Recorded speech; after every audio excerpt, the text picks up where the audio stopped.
దేవుని మందిరానికి కొన్ని క్వాలిటీస్ ఉండాలి సార్, పొలోమనో చేయడం కాదు.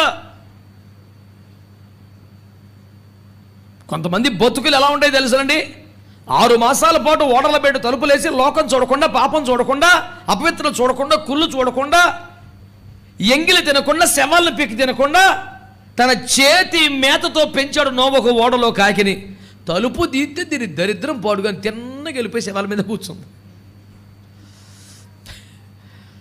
కొంతమందిని చూస్తే నాకు అనిపిస్తుంది దుష్టులు ధర్మక్షేత్రములు ఉన్నను మార్పు చెందనున్న వాక్యం ఆడిదేనేమో అనిపిస్తుంది.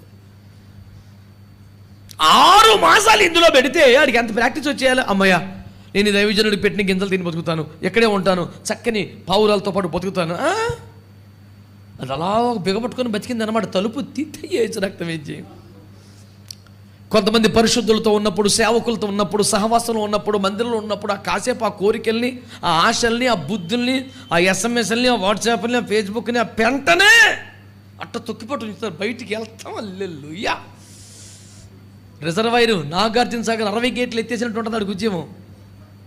ఇంటికి వెళ్తాం పాపం, అదే దారిలోనే అయిపోతాడు ఈడు. ఆను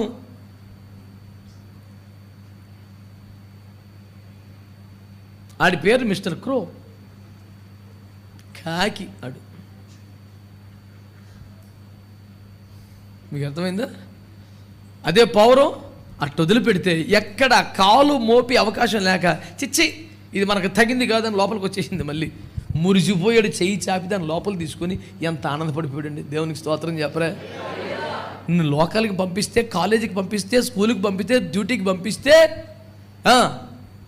ఏ పాపాన్ని, ఏ అక్రమ సంబంధాన్ని, ఏ అక్రమ వ్యాపారాన్ని, ఏ లోక సంబంధమైన అలవాటుని, ఆచారాన్ని తగిలించుకోకుండా వెళ్ళినంత క్లీన్గా నువ్వు ఇంటికి వస్తావనని ఎంత ఆశపడుతున్నాడు యేసు ప్రభు.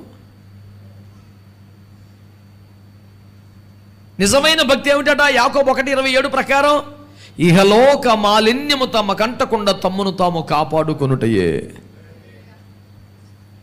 అసలు భక్తి అంటేనే అది కదరా బాబు. అసలు చిన్న పిల్లలు బట్టలు తెల్ల వస్త్రాలు వేస్తే ఏం అంటించుకోకుండా రాగలుగుతారా? ఎక్కడ పడితే అక్కడ కూర్చుంటారు, ఆడుకుంటారు, బట్టలు మాసి. అదే పెద్ద